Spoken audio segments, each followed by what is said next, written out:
Well, they know Iran very well, better than most, and they're not happy about anything. It's not that they're bad with Israel. They know them both, actually, but they're probably, maybe they know Iran better. But they see what's going on, and he agreed with me. The reason I had him here, I wanted to thank him for not going into the war, just ending the war. So I was honored to meet him today. हम इस जहरियत के ख़िलाफ़ हैं, हम Iran की आवाम के साथ खड़े हैं। जो वहाँ शहादतें हुई हैं, हम उन शहादतों के हवाले से अफसोस का इजहार करते हैं और मज़म्मत करते हैं जो बारी की गई है, जो एक जारहाना अमल हुआ है। बिस्मिल्लाहिर्रहमानिर्रहीम। लाखों करोड़ों दरूद नबी अकरम सल्लल्लाहु अलैहि वसल्लम पर और उनकी आल पर। फील्ड मार्शल आसिम मुनीर और डोनाल्ड ट्रंप की जो मुलाकात है उस पर पूरी दुनिया में इस वक्त गुफ्तगू हो रही है और सब लोग इसे मुख्तलिफ एंगल से देख रहे हैं। ईरान का एक एंगल है, इसराइल का एक एंगल है और एक पाकिस्तानी वर्जन भी है और साथ साथ अमेरिकन मीडिया जो वो भी एक डिफरेंट एंगल से इसको देख रहा है। अब सवाल यह है कि इस मुलाकात के नताइज क्या निकल सकते हैं, ईरान के लिए क्या निकलेंगे, पाकिस्तान के लिए, इसराइल के लिए और पूरे खित्ते के लिए, क्योंकि ये मुलाकात बहरहाल इस पूरे खित्ते के लिए इंतहाई अहम है। क्या क्या नताइज निकल सकते हैं वो एक बहुत बड़ा सवाल है और लोग उसके बारे में ज़ाहिर जानना भी चाहते हैं। तो हमारे साथ प्रोग्राम के पहले हिस्से में मुशाहिद हुसैन सैयद साहब हैं। इनकी नज़र है ईरान के ऊपर, इसराइल के ऊपर और अमेरिका के ऊपर। पूरी ज़िंदगी इनकी सहाफ़त में भी गुजरी है और सफारतकारी में भी गुजरी है, साथ सियासत में। शाह साहब बहुत बहुत शुक्रिया आपका।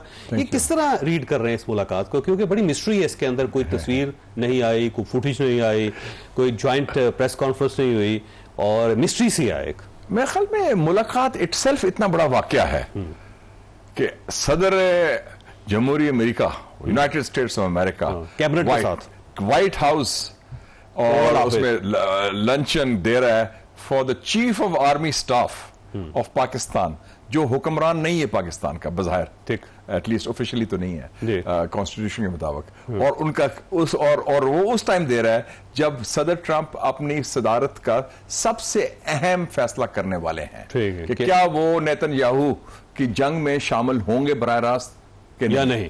तो ये उस टाइम पर, और पाकिस्तान नेक्स्ट डोर नेबर, तो एक तो मैं समझता हूं कि जो रीडिंग जो है मैं रीड कर रहा हूं कि पाकिस्तान की एक जो कलीदी किरदार है, पाकिस्तान का जो स्ट्रेटेजिक अहमियत है और पाकिस्तान ने जो नया मुकाम हासिल किया है हिंदुस्तान को शिकस्त देने के बाद, खासतौर पे पाकिस्तान की मिलिट्री लीडरशिप ने जिन्होंने डिसाइसिवली लीड किया था, तो ट्रंप जो है ना, he likes to be with the winners, ठीक है, नॉट द लूजर्स। उन्होंने कहा पाकिस्तानी कौम बड़ी जानदार कौम है यार, 25 करोड़ आबादी है, तो उन्होंने लंबा पाता है इंडियंस सवा अरब लोगों को, ये कौन लोग हैं यार, बड़े दबंग लोग हैं और थोड़े से पैसों के साथ, मतलब हमने अमेरिका से पैसा नहीं लिया, हमने अमेरिका से इमदाद भी नहीं ली, वो अमेरिका से भी ले रहे हैं, रूस से भी ले रहे हैं, इसराइल से भी ले रहे हैं, सबसे ले रहे हैं, और J-10 भी खरीद के ऑन पेमेंट लिए है सारा।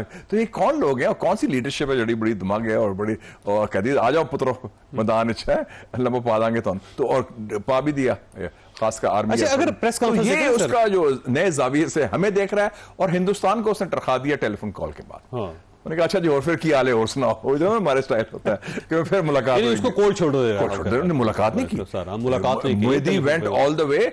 आज आप स्टोरी पर लें, इकोनॉमिस्ट की स्टोरी आई है, president Trump ditches Modi, Modi गया था वो मुलाकात करने के लिए, वो जो शिकायत लगानी हमारे खिलाफ लगा रही थी ना, शिकायत जो बाकी लोग लगाते रहे हैं 20 जगह जाके, उसमें लगानी थी मोदी। उनका मैं टाइम नहीं, मैं वापस जा रहा हूँ, हाँ टेलीफोन कॉल कर लेते हैं, और टरखा दिया उसमें, क्या आप आए तशरीफ लाएंगे, गपशप मारेंगे, देखी जाएगी। और इधर आपने 2.5 घंटे का लंच कर दिया, एक्सक्लूसिव प्राइवेट, और मतलब है कि, और वो उसने बाद में बड़ी तारीफ की कि आई एम ऑनर्ड, मेरे लिए बड़ा एजाज है, अमेरिकन प्रेसिडेंट कह रहा है कि मैंने field marshal, he is the most influential person, और उसने ये बराबरी का मुकाम दिया कि एक मोदी जो नाम निहाद जमहूरियत का वजीर आजम है और पाकिस्तान का आर्मी चीफ, कि दोनों बड़े जबरदस्त लीडर हैं, फैसले कर, फिर दोनों मुल्क बड़े जबरदस्त लीडर हैं, आई लव पाकिस्तान, फिर और कश्मीर कॉज जिंदा कर दिया, तो वो तो हिंदुस्तान में तो सफाई मातम है इसका चौधरी साहब, वो तो पूरा स्टेट ऑफ मॉर्निंग है। लेकिन जो हमारी पॉलिटिकल लीडरशिप है वो तो मेरा ख्याल है बिल्कुल फारिग हो गई, साइड लाइन हो गई बिल्कुल।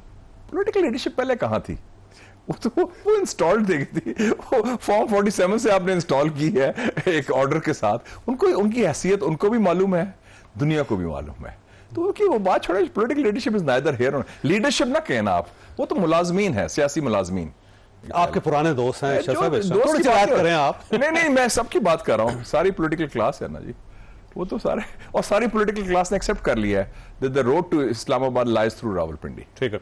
अच्छा सर, ये फरमाइएगा, जो प्रेस टॉक हुई ना डोनाल्ड ट्रंप की, उसके अंदर दो चीज़ों का इजहार किया उन्होंने। एक तो उन्होंने ये कहा कि जो ईरान का इशू है वो जनरल आसिम मुनीर हमसे ज़्यादा, यानी मुझसे ज़्यादा बेहतर समझता है उसको।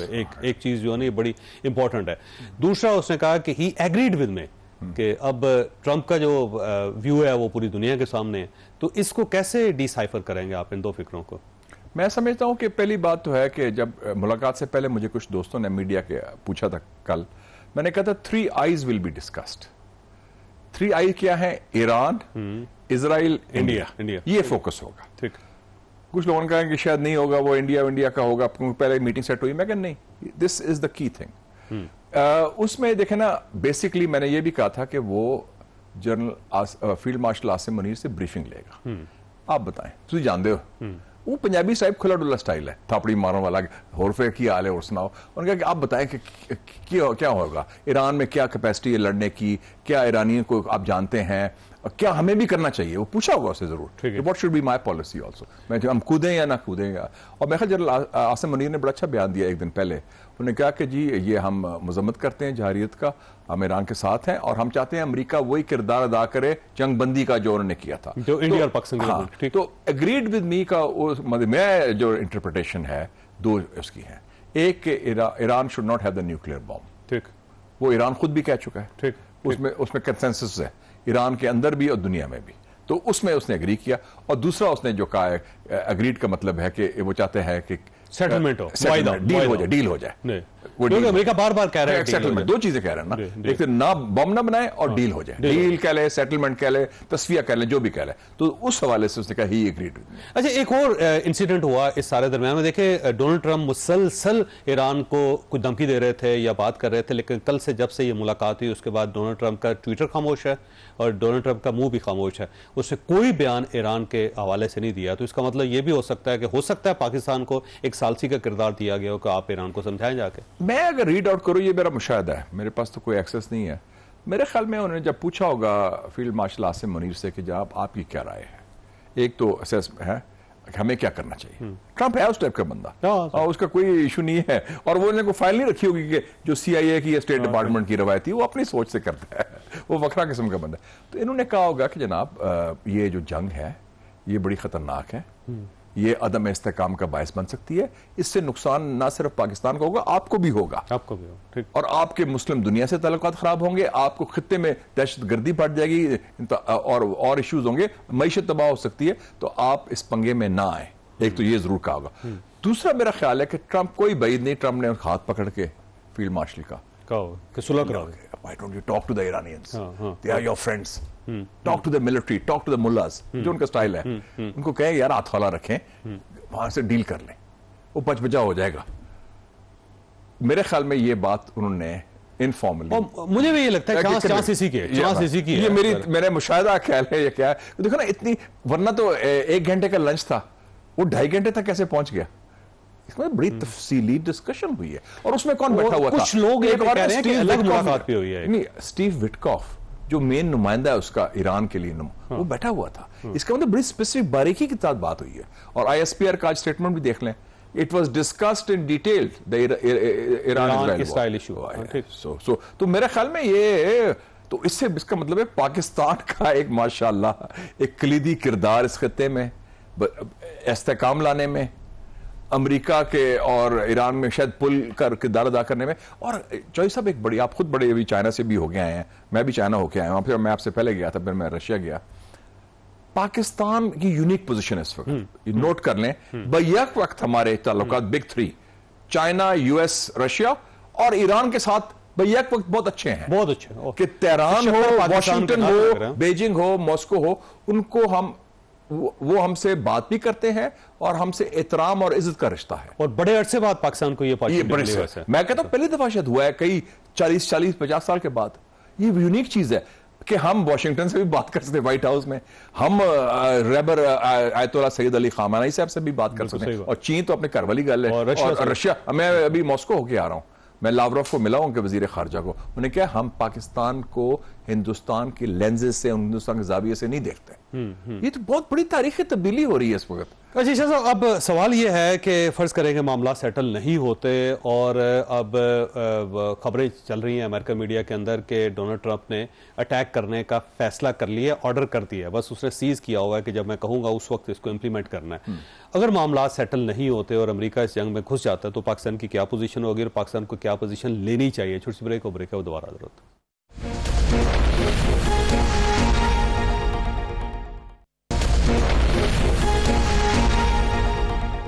प्रोग्राम में दोबारा खुश आमदीद। शाह साहब, अब अगर खुदा न खासा अटैक हो जाता है और अमेरिकन की तरफ से अटैक हो सकता है, क्योंकि जो न्यूक्लियर साइट है फुर्दो की उसको जाहिर है सिर्फ अमेरिकन ही तबाह कर सकते हैं, इसके अलावा किसी के पास वो जो मदर ऑफ ऑल बॉम्ब्स है, 30,000 पाउंड का बम है और फिर वो जहाज भी उन्हीं के पास है, B-2 बॉम्बर उनके पास B-2 बॉम्बर है।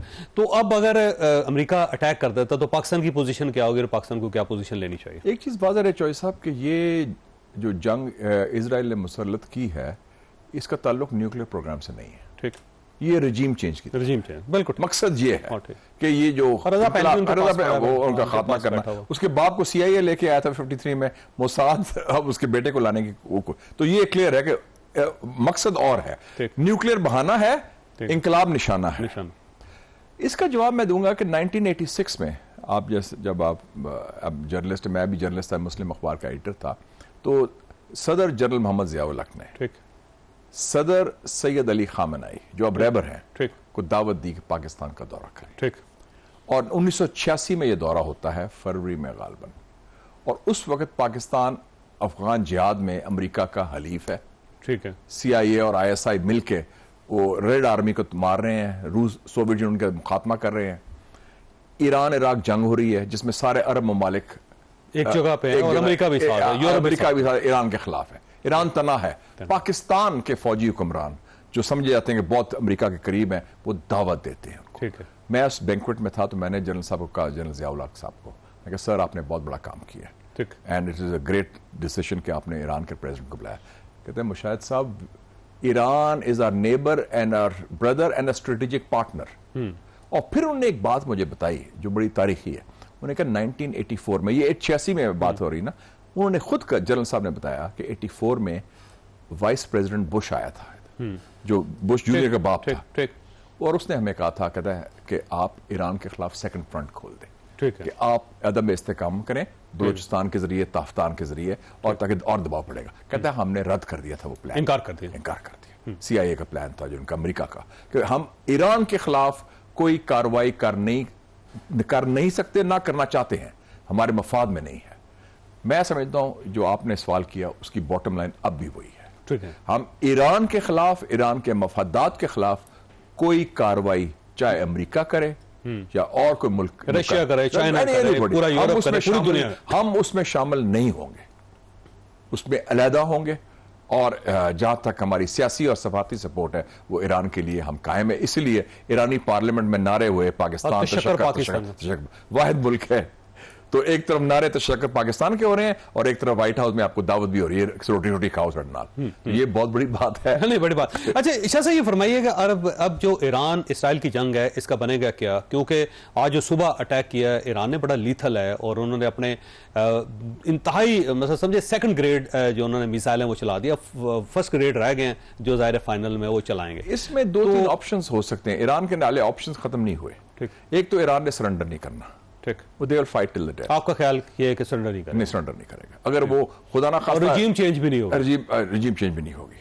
रजीम चेंज के लिए उनको फौज भेजनी पड़ेगी क्योंकि वो उनकी इंट्रेंच्ड है रेवोल्यूशनरी गार्ड्स, और अगर खुदा ना खास्ता वो शहीद भी कर देते हैं रहबर को, वो उनकी नई क़यादत वो तैयार, वो 86 साल के हैं, कैंसर के मरीज भी हैं, उनको परवाह नहीं, 24 घंटे में नहीं क़यादत एग्जैक्टली। अब उसमें दो तीन ऑप्शन हो सकते हैं। एक तो ये है कि मैं समझता हूँ ट्रंप को नेतन्याहू ने फंसा दिया है, ये मेरी थियरी है, क्योंकि ट्रंप बेसिकली बुनियादी तौर पर जंगजू नहीं है, कोल्ड वॉरियर नहीं है, तो ये वो बिजनेसमैन है यार, कुछ लोग कुछ दो ट्रांजैक्शनल है, लेकिन ये इजराइल लॉबी, लेकिन वो पंजाबी स्टाइल है उसका, जी असि चिड़ी नहीं फड़केगी, 24 घंटे में ईरान लम्हा पाया जाएगा एंड आपको क्रेडिट मिल जाएगा, तो वो उसने सपोर्ट भी कर दिया उसके बारे। और अगर उसने जो फैसला अगर ये किया है तो ये तबाहकुन फैसला होगा ट्रंप के लिए, कि ट्रंप का अपना बेस इफेक्ट होगा। दूसरा इसका क्या हो सकता है, उसमें दो मीडियम ऑप्शंस भी हैं। एक ये है कि ये फर्दों में वो बम मार के ठीक है कहें कि हम जंग जीत गए हैं, हम जीत गए और बस खत्म, बस खत्म, सीज फायर करा दे, जो पाकिस्तान इंडिया का कराया उसने, ठीक है, दम। दूसरा ये हो सकता है कि एक और जो फॉर्मूला दे रहा है चाइना, रशिया, यूएई और सऊदी अरेबिया, कि हम कह दें कि ईरान ऐलान कर दे कि हम न्यूक्लियर बम तो नहीं बना रहे, एनरिचमेंट वगैरह हम उसका संभाल लेंगे, हाँ ठीक है, उसको और डाउन कर और उसको डाउन कर लेंगे और वो इंटरनेशनल एक रीजनल कंसोर्शियम बन जाएगा, ठीक है, और उसमें सुपरविजन की होगी। और तीसरा, अगर वाकई ईरान के रजीम चेंज की कोशिश करता है तो ईरान पर ऑप्शन है, स्ट्रेट्स ऑफ हॉर्मस बंद कर देगा वो, ठीक है, जहां से 30% दुनिया का तेल आता है उसको माइन कर। लेकिन उसको तो अभी सर्कल नहीं कर रहे अमेरिका ने भी और यूरोपियन ने भी, वहां हुआ है, लेकिन फिर भी पहुंच गए, उनके 2 एयरक्राफ्ट कैरियर हैं अमेरिका लगे हुए, सारे लगे हुए हैं, लेकिन वो कर तो सकता है ना जी। और दूसरी बात है, अमेरिका के 19 जगह अड्डे हैं उसमें, रीजन में उस ईरान के दायरे के अंदर जहां जंग हो रही है, तो उधर भी फिर हमले होंगे, फिर तो जंग, फिर खुली जंग होगी ना, फिर जंग। इसका मतलब ये है कि इस्राइल के साथ साथ अमेरिका के साथ भी, अमेरिका के साथ जंग हुई। लेकिन अभी तक अकेला ईरान ये जंग लड़ सकता? उनको लड़नी पड़ेगी और कोई साथ नहीं देगा उनका, मैं नहीं समझता। अभी तक ईरान ने बड़ी अक्लमंदी से कोई अमेरिकन तंसीबात पर हमला नहीं किया, कोई अमेरिकन बेस पर नहीं, वो नहीं चाहते, उनको पता है कि उनकी पोजीशन कमजोर है क्योंकि वो अकेले हैं, और उसके अलावा इजराइल ने हथियार, इजराइल अकेला तो नहीं ना, इजराइल के पीछे अमेरिका है, अमेरिका के साथ सारा गोरिस्तान है। वो बेशरम कितना बयान दिया था उसने, जर्मन चांसलर ने, मर्ट्स ने, कि Israel is doing the dirty work for us, हमारा गंदा काम इजराइल कर रहा है, मतलब बड़ी खुशी, मुसरत और तस्कीन के साथ उसने दे दिया कि ये जो कत्लेआम करा रहे हैं। तो उस हवाले से ये जंग महंगी पड़ सकती है, क्योंकि एक ये ना रखें कि अमेरिका आज तक कोई एशिया में लैंड वॉर नहीं जीता, Vietnam, Laos, Cambodia, Afghanistan, Iraq, हर जगह वो उनको मार पड़ी। आखिरी सवाल आपसे शाह साहब, ये फरमाइएगा कि इस्राइल, आपका क्या ख्याल है कि किस पोजीशन पे है इस वक्त? क्योंकि जिस तरह उसने अटैक किया था ईरान के ऊपर, उसका ख्याल यह था कि 24 घंटे के अंदर अंदर पूरे ईरान को लुटा देगा, लेकिन जो रिटेलिएशन हुई, अब इस्राइल की सूरत हाल क्या है? Israel is in state of shock. मैं एक वीडियो देख रहा था, उसमें उसकी शक्ल देखने वाली थी नेतन्याहू की, वो मंजर नजर आ रहे थे जो हमें गाजा में नजर आते हैं कि बिल्डिंग तबाह हुई है, हॉस्पिटल, मोसाद के हेडक्वार्टर पर हमला हुआ है, मोसाद के हेडक्वार्टर पर हमला हुआ है, उनके बिल्डिंग्स तबाह हो रही है, सेंसरशिप लग गई है, फोटो नहीं ले सकते आप, वीडियो नहीं ले सकते। वो तो उनके सारे लोग हर रात कमरे में नहीं सो रहे, इजरायली बंकर्स में सो रहे हैं कि बम ना फट जाए। तो ये तो उनकी हालत बड़ी थी। और आपको पता है कि तल अवीव एयरपोर्ट के जितने जहाज जा रहे हैं बाहर, फ्लाइटें फुल हैं, भाग रहे हैं लोग, वो समुद्री रास्ते से लोग करेंगे ये तो मारेंगे हम, ये तो उनके गले पे आ गया जंग जिसे कहते हैं। तो ये मेरे ख्याल में महंगी पड़ेगी ईरानियों को। और कुछ नहीं बचेगा सारी जंग में या नहीं? मेरे ख्याल में अगर जंग तवील, political casualty, he will be the political casualty. वो तो पहले उसका खात्मा हो चुका था, लेकिन उसने चूंकि वो कत्लेआम जारी रखा, अब अमेरिका ने उसको बचाया। और ट्रंप, अगर ट्रंप लगाम नहीं लगाता नेतन्याहू को, तो ट्रंप की अपनी सदारत मैं समझता हूं खतरे में पड़ी। अच्छा, एक पुराना इशू है, वो कह रहे हैं कि जी ईरान के बाद पाकिस्तान की बारी, आप ये समझते हैं? I don't agree with that, not at all. क्योंकि पाकिस्तान नहीं न्यूक्लियर पावर है। दो चीजें, एक तो ये है कि जो इंडिया इजराइल का बड़ा भाई है, उसको हमने जिस तरह रगड़ा दिया है, शिकस्त दी है, एक तो वो लेसन चला गया। ठीक। दूसरा, हम न्यूक्लियर पावर हैं, और तीसरा जो ये नए ताल्लुकात हमारे अमेरिका से हुए हैं ट्रंप के साथ स्पेशली, ये जो खुदा ना खास्ता अगर ये रजीम चेंज होता भी है और इजराइल का बॉर्डर ताफ्तान पहुंच जाता है, जिस लोगों को खदशा भी है, तो हमें वो खदशा नहीं होगा, क्योंकि ये अमेरिका पाकिस्तान को दुश्मन नहीं देख रहा। बिल्कुल ठीक। तो शाह साहब, आपका बहुत बहुत शुक्रिया। ख्वाजा साहब, यहाँ पे छोटी सी ब्रेक लेंगे और ब्रेक के बाद पैनल के साथ वापस आएंगे।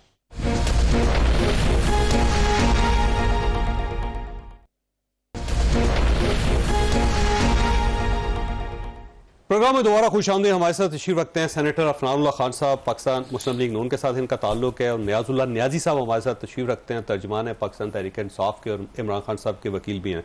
जैसे ये फरमाइए कि फील्ड मार्शल की जो मुलाकात हुई ट्रंप के साथ, तो ऐसा लगता था इससे पहले कि ट्रंप तो आया ही पाकिस्तान तहरीक इंसाफ के लिए, लेकिन ये जो आपकी तो स्पेस मुकम्मल तौर पर खत्म हो गई, और इस वक्त जो पोलिटिकल सूरत हाल है और साथ साथ जो ईरान इसराइल की जंग है, उसके अंदर तो बहुत ज़्यादा पेनिट्रेट कर गए हैं फील्ड मार्शल। अब पॉलिसी क्या है पाकिस्तान तहरीक? नहीं, देखें जी, अगर ट्रंप की मुलाकात आसम मनीर साहब से हुई है, तो इसमें हमारा किस तरह आप कह सकते हैं कि जमा ख़त्म हो गया? हम देखें, वो मुल्क, इसी मुल्क के जनरल है ना। और मैं पहले कहता हूँ कि आईन के मुताबिक हर अदारे की अपनी डोमेन है। अपने डोमेन के अंदर काम करता है। इमरान खान से हफ्ता पहले मुलाकात हुई और इमरान खान ने ये कहा कि आप 2 हफ्ते के लिए अपना जो प्रोटेस्ट है वो भी मौखर कर दें। नहीं, प्रोटेस्ट हो कहाँ रहा था? नहीं सर, वैसे सर मेरी लेट मी कंप्लीट कि प्रोटेस्ट भी मौखर कर दें और आप कौम मुतहद हो जाएं। प्रोटेस्ट हर जगह पे हो रहा है, शायद कुछ लोगों को नजर नहीं आता। प्रोटेस्ट तो 8 फरवरी को भी हुआ था और लोगों ने देख लिया। लोग उसी तरह हैं। इस वक्त कहाँ हो रहा है? अब मैं आपको बताऊं एक बात आप लिख लें कि फौज भी हमारी है, अदारे भी हमारे हैं। ये हर किसी को पता है कि कौम किस बंदे के साथ है। मैं आपको लिख के देता हूं कि आज आप इमरान खान को बाहर निकालें जेल से, कौम आपको रिस्पॉन्ड करेगी कि हम किस बंदे के साथ है। क्यों? कौम मार्शल के साथ नहीं है। ये मैंने बात की है। नहीं, वैसे ये तो आप अगर बात करके नहीं, मैं तो हम तो फौज का आपको पहले कह चुके कि इमरान खान ने अपने जलसे में कहा कि मेरी जान से भी शायद फौज जरूरत है। देखिए हमारी कोई लड़ाई किसी के, आप अगर मैं मीडिया पे बैठता हूं ना, मैं हमेशा पॉजिटिव बात करता हूं।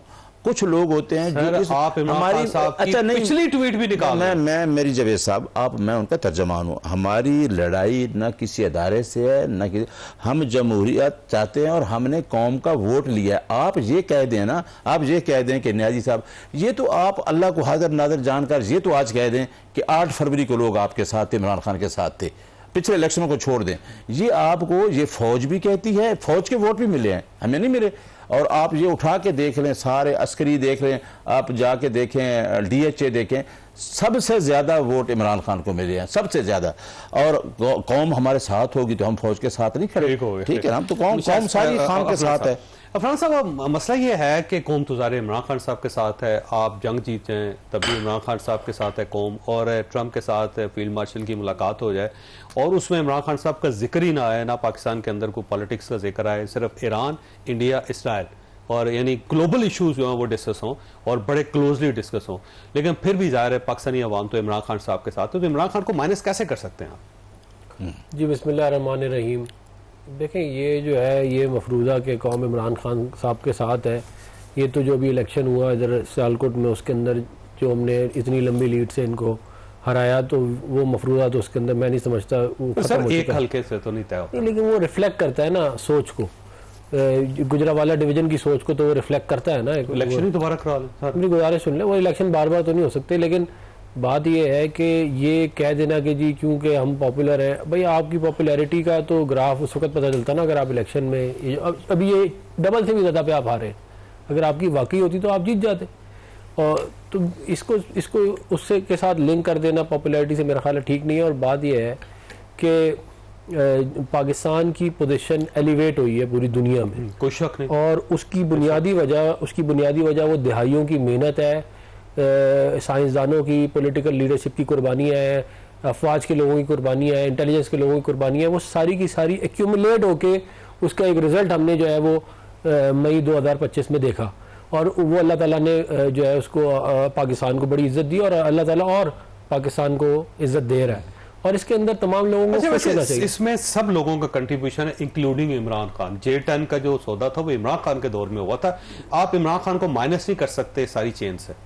नहीं देखिए, मैं अगर कोई अच्छा काम करे तो मैं उसको वैसे भी माइनस नहीं करना चाहता, लेकिन अगर आप एक ग्लोबल फिनोमिना को आप स्टडी करें कि देखें जितने भी अमेरिका जैसे मुल्क को कौन कंट्रोल करता है, मतलब अब तो वाजे हो गया ना, मतलब खुल के सामने आ गया है कि नेतन्याहू रन्स अमेरिका's फॉरेन पॉलिसी।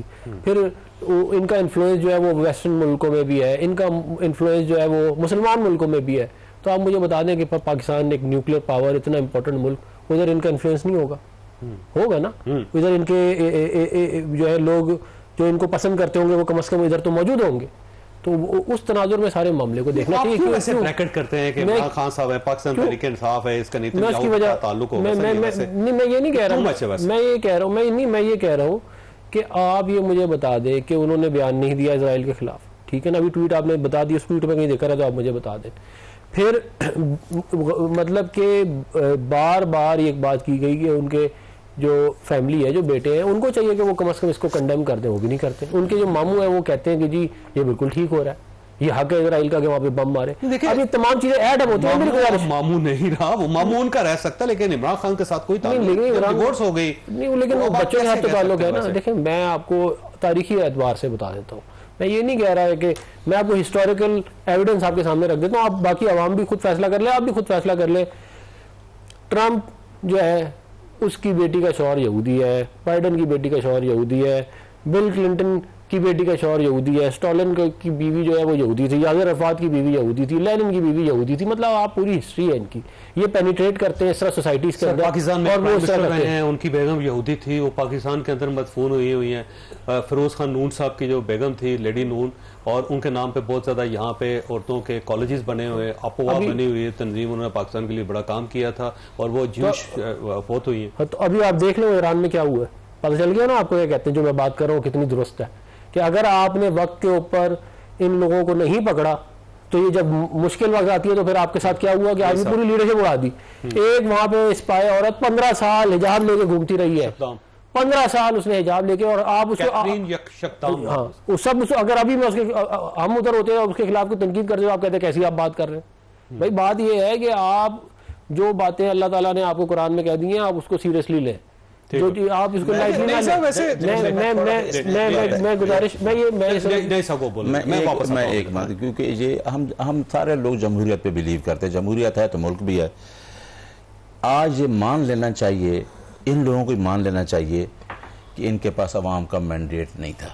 ये वाकई फार्म 47 नहीं सुन तो लेना सर, फार्म 47 की हुकूमत थी।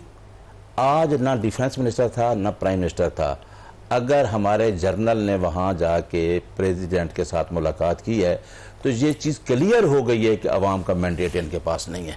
हमारे पास हम तो गए तो जिस तरीके से उस हुकूमत में इमरान खान को रिस्पेक्ट मिली, ये नहीं मिली। सर आपके जमाने में इमरान खान साहब की ट्रंप के साथ मुलाकात से पहले जनरल बाजवा साहब की 6 घंटे मुलाकात हुई थी प्रेसिडेंट हुई। तो ये भी वो जनरल की होती है, वो तो जाते हैं तो उनको बकायदा अलहदा रिस्पेक्ट मिलती है, उनको अलहदा ऑनर मिलती है। लेकिन इमरान खान की अपनी मुलाकात हुई। आज ये मान लें, ये क्लियर हो गया है कि इनके पास मैंडेट नहीं है। अवामी हुकूमत हम है जिससे आप मुझे मिल, मैं तो आपके प्रोग्राम में हर दफा ये कहता हूं कि जावेद साहब मुझे तो मिलने दें, मैं उनका स्पोक्स पर्सन हूं। मुलाकात और दूसरा है कि इमरान खान ने जो अपनी बहन के पैगाम भेजा, उसने कहा कौम मुतहिद हो जाए। मैं आपको यकीन से कह सकता हूं कि इमरान खान के बारे जो भी कुछ कहता है, जितना सिंसियर मुल्क के साथ वो है और जिस तरीके मुस्लिम उम्मा को लीड कर सकता है, हमारे पास कोई लीडरशिप नहीं है इस तरह की।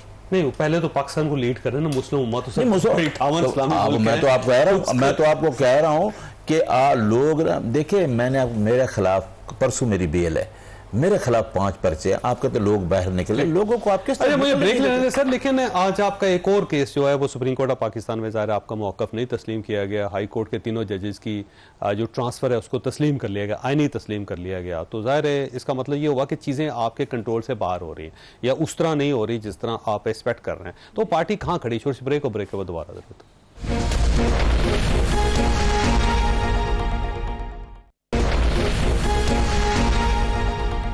प्रोग्राम में दोबारा खुशामदीद। वैसे फरमाइएगा नहीं साहब, ये पार्टी स्टैंड कहाँ करती है जी? आप केस हार रहे हैं और इमरान खान साहब की रिहाई नहीं हो रही, और दूसरा ज़ाहिर है जो एस्टैब्लिशमेंट है वो मजीद तगड़ी हो चुकी है, गवर्नमेंट बड़ी सॉलिड हो गई है इस वक्त।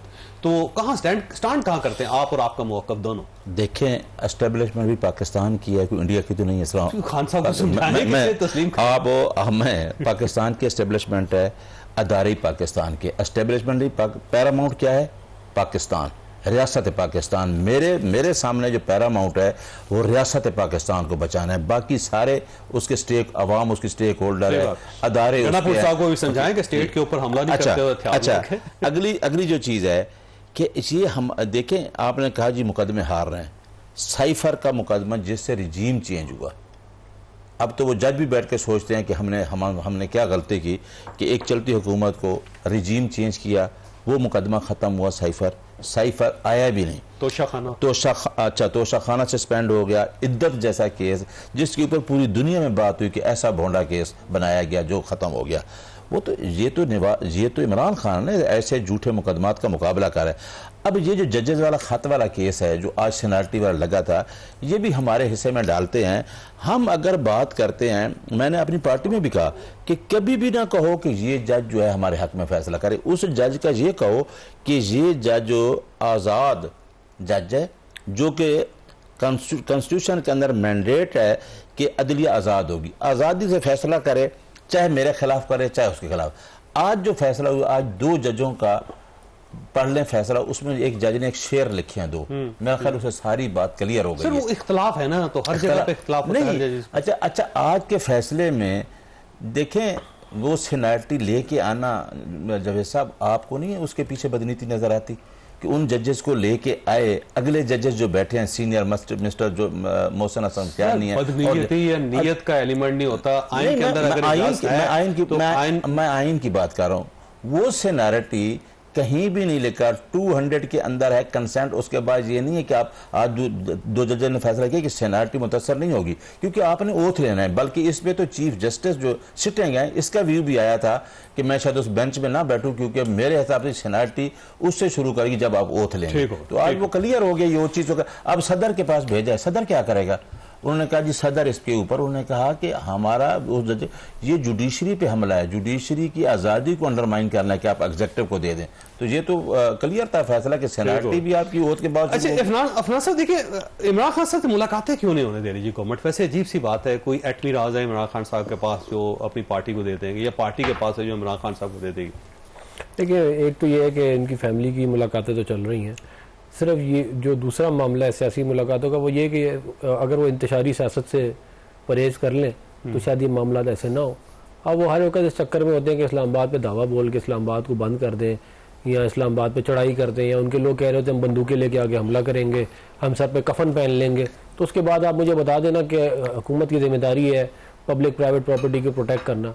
वो अब अगर इस तरह की चीज़ों को छोड़ देगी तो फिर कल को आप कहेंगे देखें जी यहाँ पे आग लगी हुई, आपकी जिम्मेदारी थी। फिर मैं जो बात न्यारी साहब ने की है, मैं ये बात देखें, ये जो बातें तमाम कर रहे हैं, ये तमाम बातें इनको उस वक्त सोचनी चाहिए थी जब ये कहते थे कि अंपायर की उंगली खड़ी हो गई है। जब इन्होंने जो है वो जनरल आइज शरीफ के कहने के ऊपर इधर धरना दिया था 126 दिन का, जब इन्होंने ये RTS का निज़ाम बिठाया था, जब इन्होंने झूठे केसेस हम पे बनवाए थे, जब इन्होंने साकिब निसार के साथ मिल के पैनामा की साजिश की थी, तब आप सोचते ना कि यार ये अदालतें तबाह हो रही हैं, ये जमहूरी निज़ाम तबाह हो रहा है, ये मुल्क तबाह हो रहा है, ये हमें नहीं करना चाहिए, इक़्तिदार आ जाएगा हमारे पास। जो हम बार बार इनको कहते थे ना चार्टर ऑफ डेमोक्रेसी हमारे साथ कर लें। देखें आवाम जो है इसका मूड चेंज हो जाता है, आपकी बारी, आपको आप जीत जाते तो आपका आ जाता है इक़्तिदार। लेकिन इन्होंने जो है वो हर हरबा ताकत में आने के लिए इस मुल्क की जमहूरियत का, इस मुल्क के आइन को रोंद के रख दिया, इस मुल्क की डेमोक्रेटिक सिस्टम को, इस मुल्क के इलेक्शन के निज़ाम को। जमहूरियत से बदला लिया है ना, वो भी वैसे हमने नहीं लिया। हमने तो 2007 में चार्टर ऑफ डेमोक्रेसी करके मसले को रिजॉल्व कर दिया था। बात यह है कि इमरान खान साहब को तो लाया इसलिए किया था ताकि वो इसको नलीफाई कर दें, और उन्होंने सक्सेसफुली नलीफाई कर दिया इसे सारे, हम वापस 2007 पे पहुंच गए। तो ये जिम्मेदारी जो है ये तो जितनी हमारे पे आती है उतनी बाकी जमातों पे भी आती है ना। आप खाली हमारे पे तो ना डाल दें, हम ही हमारी। अब एक बंदा अभी भी कहता है कि मैं जो है वो सियासी जमातों से बात नहीं करूंगा और मैं एस्टेब्लिशमेंट से बात करूंगा, तो फिर क्या जमहूरियत आपकी रहेगी? जमहूरियत तो ना रही ना। फिर इसका मतलब ये है कि आप पावर ग्रैब के चक्कर में, आप अगर पावरफुल आदमी से बात कर सकते तो वो क्यों नहीं कर सकते? ये शुरू उन्होंने किया ना, हमने। आज बात वाज़ेह हो गई कि हम उनसे क्यों बात करना चाहते हैं, क्योंकि आज आपने जो अमेरिका कर रहा है, जो अमेरिका में जो आज मुलाकात हुई है, तो फिर कोई चीज रहेगी कि हम इनसे मुलाकात करें? क्योंकि अब वाज़ेह हो गया कि इनके पास मैंडेट ही नहीं है। मैं इसका जवाब इनके अब वाज़ेह हो गया है कि हम इनसे बात इस वजह से नहीं करना चाहते थे कि इनके पास 8 फरवरी को पता चल गया कि इनके पास मैंडेट नहीं है। अफनानुल्लाह साहब अच्छे आदमी हैं, इनके वालिद साहब को मैं जानता अच्छे आदमी, लेकिन ये एक चीज मान लें, ये पीछे चले जाते हैं। फजलुर रहमान साहब से कर सकते हैं ना, ये नहीं, आप अक्सर पार्टी से बात कर सकते हैं, आप इनके साथ भी देखिए मैं अच्छा पंजाब की बात नहीं कहता, मैं सिंध पे चला जाता हूँ। क्या सिंध में सीटें नहीं ली गई?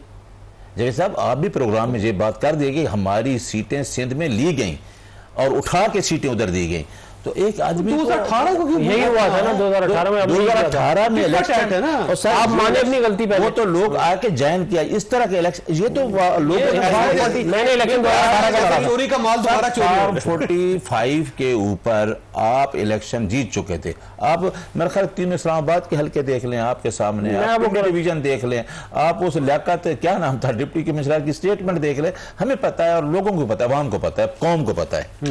अच्छा नहीं साहब, ये फरमाइएगा, ये जो मीटिंग हुई है डोनाल्ड ट्रंप के साथ फील्ड मार्शल की, आप इसको कैसे देखते हैं? सब सिंपल सवाल। मैं आपको बताऊं, मैंने पहले ही बताया कि मुल्क को, अपने मुल्क को बचाने के लिए जो आपकी फॉरेन पॉलिसी होगी उसमें हाँ, देखें हमने पढ़ा था, मैं पॉलिटिकल साइंस के स्टूडेंट हूँ, कि आपके सर्कमस्टांसेस चेंज होते हैं, पॉलिसी चेंज होती है हालात के साथ।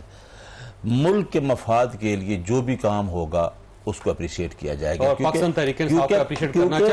क्योंकि पाकिस्तान, मैं आपको कह रहा हूँ ना कि पैरामाउंट ये है कि मुल्क को बचाना है। हाँ सर, ये आप सोच रहे हैं, आपकी पार्टी के बहुत सारे ऐसे लोग हैं जो ऐसा नहीं सोचते। देखिए मैं आपको बताऊं ना, अब इसमें ये मैंडेट किसका था? ये सियासी जमातों का है। ये सियासी जमातों ने फॉरेन पॉलिसी, इकोनॉमिक पॉलिसी सारी एड्रेस सियासी इन्होंने करनी है, हमने करनी, सियासी जमातों ने करनी है। और अभी चीजें खुलेगी ना। देखो अभी तो हालात दरमियान में है, अभी ईरान और इजराइल की जंग जारी है, चाइना भी है सारे। ये फरमाइएगा, इस मुलाकात से कोई ऐसी चीज ना निकला है जिसका खमियाजा पाकिस्तान को भुगतना पड़े लंबा अरसा? देखिए वो तो फिर वही वाली बात होगी कि वो जो परवेज मुशर्रफ ने कहा था कि मुझे वो कॉल आई उसकी, रिचर्ड आर्मिटेज की, और उसने मुझे 7 बातें की, तो हमारे साथ है, वो 7 की 7 बातें मैंने मान ली, क्योंकि वरना हम आपको स्टोन एज में भेज देंगे। तो वो एक मैं ज़ाती तौर पर समझता हूँ कि हमारी हिस्ट्री में अगर कोई एक बंदा ज़ायनिस्ट था तो वो ज़रूर था, क्योंकि उसकी अनलाइटेंड मॉडरेशन की अगर आप थ्योरी उठा के देख लें, उसने बड़ी मशहूर पब्लिश की थी, और जिसने उसने पाकिस्तान का साथ दिया मुसलमानों के खिलाफ, तो ये तो हिस्ट्री जो है वो आपको माफ़ नहीं करती। तो मैं ये समझता हूँ कि हमें नज़रिया पाकिस्तान को, अपने दीन को सामने रख के फैसले करने पड़ेंगे। अगर हमने नहीं किए तो ये जो है ये ना कौम माफ़ करेगी, ना वक्त माफ़ करेगा, ना तारीख माफ़ करेगी, ना अल्लाह ताला माफ़ करेगा। ठीक है, वक्त खत्म हो गया। ख्वाजा आपने गुफ्तगू सुनी, फैसला आपने खुद करना है। अल्लाह ताला आप और आपके अहले खाना को हर किस्म की मुसीबत से महफूज रखे। अल्लाह हाफिज़ एंड पाकिस्तान जिंदाबाद।